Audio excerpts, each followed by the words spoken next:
김대중 전 대통령 해외비자금 뒷조사에 관여한 혐의로 기소된 박윤준 전 국세청 차장에 대해 1심에서 무죄가 선고됐습니다. 재판부는 기소가 적절한지 의문이라며 이례적으로 검찰 기소 자체를 지적했습니다. 변호사 잘못으로 변호사 선임이 해지됐더라도 소송 비용은 의뢰인이 부담해야 한다는 대법원 판결이 나왔습니다. 대법원은 당사자의 이익이 된 비용은 상환해야 한다고 판시했습니다. 건국대 학교법인과 건대병원노조가 병원 발전기금 지원을 두고 갈등을 빚고 있습니다. 노조는 직원들의 일방적인 희생만 강요한다며 병원 로비를 현수막으로 점거하는 시위를 벌였습니다.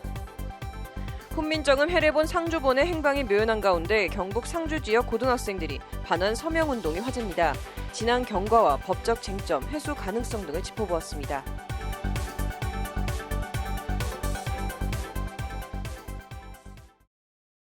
8월 16일 법률방송 로투데이 시작하겠습니다. 첫 소식입니다.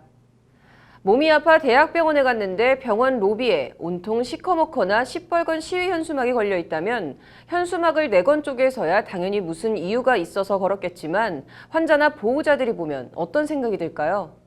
건국대 서울병원에서 벌어진 일인데 어떤 내용인지 현장을 김태현 기자가 취재했습니다. 지난 8일 서울 화양동 건국대병원 로비입니다. 로비 2층을 삥 둘러 이게 다 뭔가 싶게 현수막들이 빼곡하게 걸려 있습니다. 시커멓거나 시뻘건 현수막에 적힌 글귀는 그만 좀 쳐 가져가라, 마이 가져갔다 아이가 식으로 원색적으로 누군가를 비판하고 있습니다. 지난 13일 다시 찾은 건대병원 로비입니다. 로비를 삥 둘러 수십 개가 걸려있던 현수막들은 대부분 정리됐지만 이날도 3개의 현수막이 여전히 걸려 있습니다. 노예처럼 일해도 현장은 항상 인력 부족, 병원을 돈벌이 수단으로 전락시켰다는 등의 내용입니다. 현수막 내용이나 구호의 옳고 그름을 떠나 병원을 찾은 환자나 보호자 입장에선 어쨌든 눈살이 찌푸려질 수밖에 없습니다. 이런 거 보면 안 좋죠, 당연히. 이 앞 며칠 전에 보니까 전체적으로 구별을 많이 해놨더라고요. 환자라든가 일반인들 봤을 때 당연히 이런 것이 병원 이미지가 많이 병원에 오는 사람들이 다 이게 참 우울해가지고 오는데 저런 거 써보고 그러면 지금 핵심 뭐 어쩌라는 사건은 지난해 8월로 거슬러 올라갑니다. 만성적자와 이로 인한 근무환경 악화 등에 시달리던 건대 충주병원 노조가 건국대학교 법인의 충주병원 경영상태 개선을 위한 지원을 요청합니다. 이에 건대법인은 이 컨설팅 회사에 병원 경영 개선 등의 컨설팅 업무를 의뢰합니다. 이에 컨설팅 회사는 노조가 고통분담 차원에서 임금을 반납하면 법인에서 우선 20억 원의 병원 발전기금을 받아오겠다는 중재안을 내놓습니다. 발전기금 명목으로 임금을 좀 반납해라. 15% 정도를. 그래서 다들 병원이 어렵다고 하고 살릴 수 있다라고 하니 꽤 많은 사람들이 동의서에 사인을 좀. 컨설팅 회사와 학교법인을 믿고 오매불망 기다렸는데 약속했던 20억 원 발전기금 지원이 전혀 이뤄지지 않고 있다는 것이 노조의 주장입니다. 그나마 유지가 되고 있는 건대 서울병원에서 매월 5억 8천만 원이 넘는 전출금을 받아가는 학교법인이 정작 병원에 대한 재투자는 나몰라라 하고 있다는 것이 노조의 성토입니다. 이에 대한 항의 표시로 날짜를 정해 건대 서울병원에서 현수막 시위를 벌인 겁니다. 법인 투자금도 없이 우리만 임금을 반납을 해야 되냐, 그건 문제가 있다. 이렇게 문제 제기를 하고 재단의 컨설팅을 멈춰달라는 이제 현수막을 저희가 게시를 했어요, 병원에다가. 지난 7월에도 건대 충주병원에서 현수막 시위를 벌인 적이 있는데 법인 측에서는 현수막 시위를 막지 못한 책임을 물어 건대 충주병원장을 해임하는 등 병원 갈등과 노조에 대한 강경 대응을 부채질하고 있다고 노조는 주장합니다. 얼마 안 있다가 바로 저희 병원장하고 사무 행정부서의 최고 책임자를 보직 해임을 시켜버려요. 노동조합에서 붙인 현수막을 막지 못했다. 팀장들을 대부분 교체를 해요. 부장, 처장을 다. 지금 그렇게 이참에 노동조합을 없애겠다 이런 얘기를 공공연하게. 법률방송은 건국대 법인과 컨설팅 업체 측의 해명을 듣기 위해 여러 차례 연락했지만 특별한 입장을 들을 수는 없었고 콜백도 받지 못했습니다. 제가 지금 회의 중이어가지고요. 성함하고 좀 문자 좀 저한테 좀 찍어주시겠어요? 제가 전화 드리도록 할게요. 근데 최대한 빨리 하도록 하는데. 저는 오늘은 좀 어려울 것 같아요. 답변도 사실 제 마음대로 이렇게 드리기가 어려울 것 같고요. 제가 회사 가서 논의해보고 건국대 법인과 병원, 노조와의 갈등이 수면 위로 불거진 가운데 오늘부터 23일까지 8일간 교육부가 건국대 의학전문대학원의 불법 운영 의혹과 관련한 긴급감사에 들어갑니다. 건국대 병원 문제가 정치권으로 비화할 조짐을 보이고 있습니다. 법률방송 김태현입니다. 이명박 정부 시절 당시 국정원과 공모해 김대중 전 대통령의 해외 비자금 뒷조사에 국고를 손실한 혐의로 재판에 넘겨진 박윤준 전 국세청 차장이 1심에서 무죄를 선고받았습니다. 앵커 브리핑입니다. 박 전 차장은 국세청 국세조세관리관으로 근무하던 2010년 5월부터 2012년 3월까지 이현동 전 국세청장의 지시를 받고 김 전 대통령 뒷조사에 개입한 혐의로 기소됐습니다. 풍문으로 떠돌던 DJ 해외 비자금 추적에 대북 공작에 써야 할 국정원 자금 4억 1,500만 원과 4만 7천 달러를 낭비한 특정범죄가중처벌법상 국고 등 손실 혐의입니다.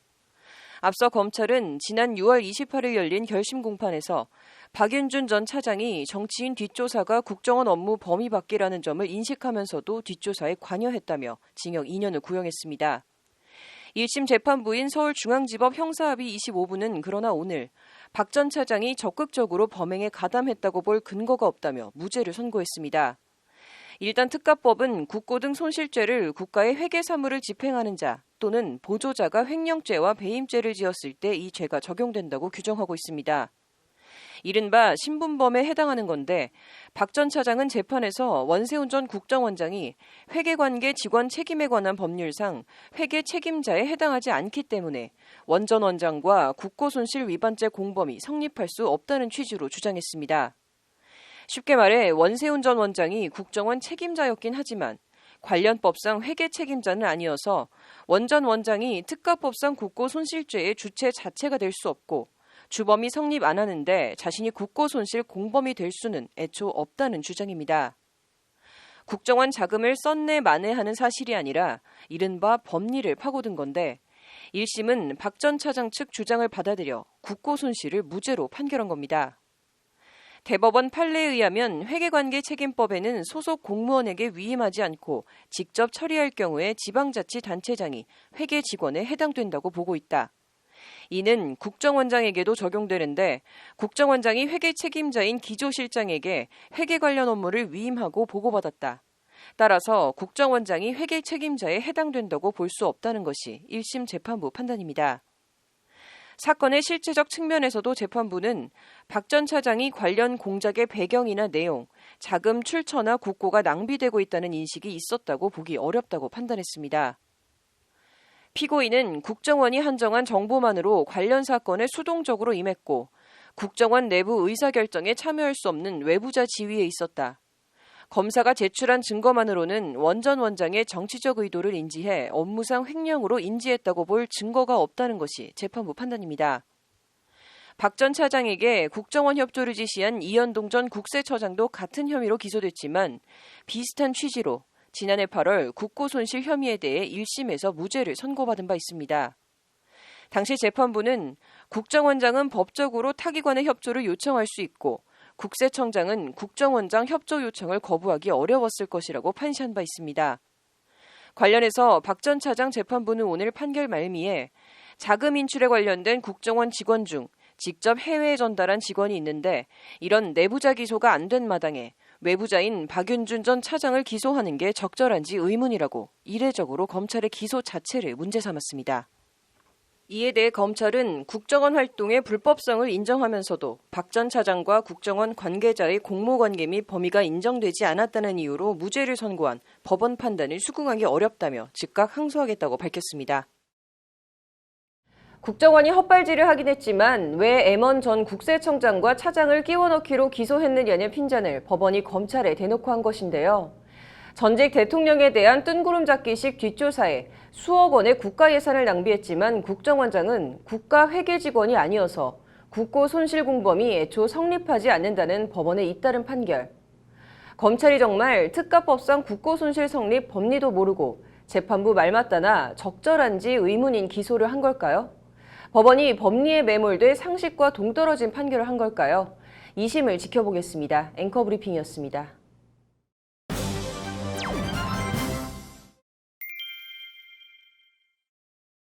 네, 어딘가에 꽁꽁 숨겨진 훈민정음 해례본 상주본을 고등학교 학생들이 반환을 촉구하고 나서면서 화제가 되고 있습니다. 이효영 변호사의 뉴스와법에서 자세히 얘기해 보도록 하겠습니다. 이 변호사님 어서 오십시오. 네, 안녕하세요.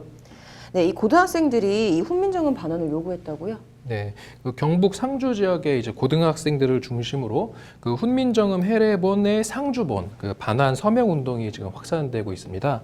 학생들은 이 서명을 받아서 그 상주본을 지금 소장하고 있는 것으로 알려진 그 베이키 씨에게 전달을 하겠다. 라는 계획과 함께 앞으로 이제 상주 지역과 다른 학교는 물론 SNS 서비스를 통해서 전국 고등학교로 이 서명 운동을 확산시키겠다.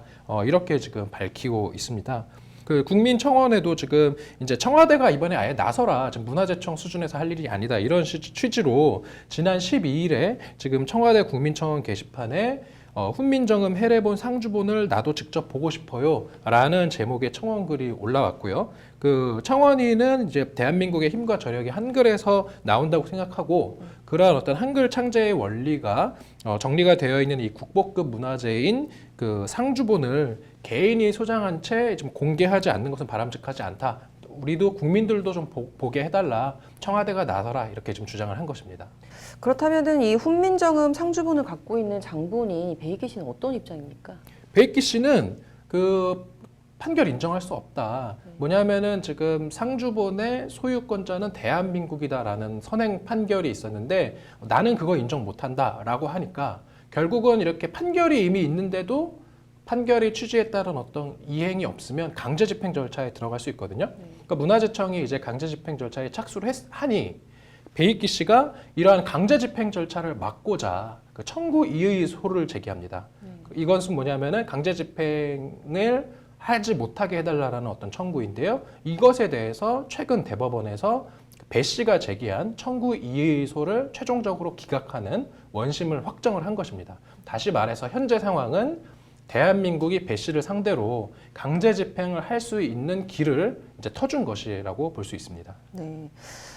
이 훼손에 대한 우려도 지금 만만치 않습니다. 이 대법원 판결도 이제 나온 마당에 더 훼손되기 전에 좀 문화재청이 빨리 강제 집행을 해야 되는 거 아닌가요? 그렇죠. 그래서 지금 이제 말씀하신 것처럼 강제 집행을 할 수 있는 상황이 되어서 강제 집행을 하면 되는데 지금 문화재청은 약간 조심스러운 게 이게 지금 배 씨가 어찌 보면은 되게 지금 좀 강하게 계속 보면은 대법원의 판결을 불복을 하고 또는 이제 존중을 하지 않는 태도를 보이고 있으니 이런 상황에서 정말로 강제로 예를 들어서 문을 따고 들어간다든지 그렇게 하는 과정에서 이 상주본이 훼손될 어떤 그런 가능성을 조금 걱정을 하고 있는 것 같습니다. 그래서 강제 집행을 할 수 있는 법적인 효력은 있지만 그럼에도 불구하고 배 씨의 어떤 협조를 구해서 집행을 하고자 이렇게 노력하고 있는 것으로 보입니다. 배 씨 입장에서는 이제 조심해야 되는 부분이 이게 지금 국보급 문화재이기 때문에 이러한 문화재를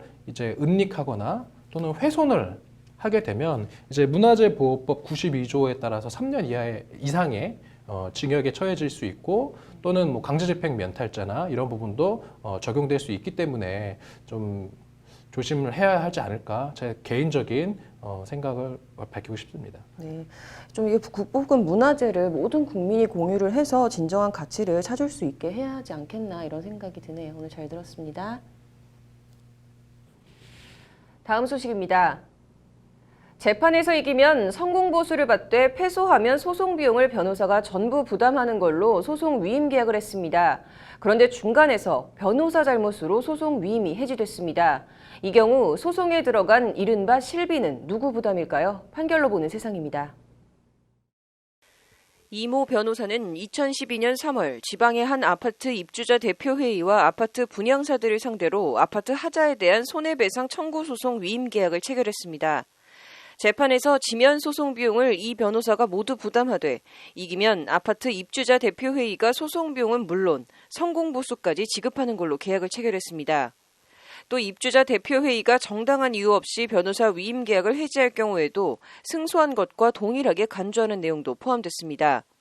그러나 입주자 대표회의는 변호사 선임 2개월 만인 2013년 5월 이 변호사의 업무 태만 등을 이유로 변호사 선임 계약을 해지했습니다. 변호사비는 물론 한 푼도 주지 않았습니다. 이에 이 변호사는 아파트 하자 진단비 3,300만 원 등 소송 비용 3,584만 원과 성공보수금 1억 6,260만 원, 여기에 입주자 대표회의가 빌려간 1억 원을 갚으라며 소송을 냈습니다. 아파트 입주자 대표회의가 정당한 이유 없이 계약을 해지했으니 승소한 경우에 해당한다는 것이 이 변호사의 주장입니다. 1심은 이 변호사 손을 들어줘 소송 비용 3,584만 원 및 빌려간 1억 원을 갚으라고 판결했습니다. 이 변호사가 위임 계약에 반해 소송 수행을 현저히 게을리했다고 보기 어렵다는 게 1심 재판부 판단입니다. 1심은 다만 성공보수금에 대해선 입주자 대표회의가 아파트 하자 손해배상 소송에서 승소 확정 판결을 받은 게 아니므로 지급 의무가 발생하지 않았다고 판시했습니다. 반면 2심은 입주자 대표회의 손을 들어줘 성공보수금은 물론 소송 비용도 안 갚아도 된다고 판결했습니다. 이 변호사가 아파트에 관한 세대전수 하자 조사를 게을리해 입주자 대표회의가 위임 계약을 정당하게 해지했다는 것이 2심 재판부 판단입니다. 다만 2심은 입주자 대표회의가 빌려간 1억 원은 이자를 쳐서 갚으라고 판결했습니다. 대법원 판결이 나왔는데 대법원은 2심 판결을 다시 뒤집고 소송 비용을 지급해야 한다는 취지로 사건을 서울고법으로 다시 돌려보냈습니다. 일단 우리 민법은 수임인이 위임 사무 처리를 위해 지출한 필요비는 위임인에게 청구할 수 있다고 규정하고 있습니다. 대법원은 이 규정에 따라 소송 위임 계약이 이 변호사의 귀책 사유로 해지됐더라도 이 씨가 처리한 위임 사무가 입주자 대표회의에도 상당한 이익이 된 경우에는 민법 규정에 따라 입주자 대표회의가 그 비용을 상환해야 한다는 것이 대법원 판단입니다.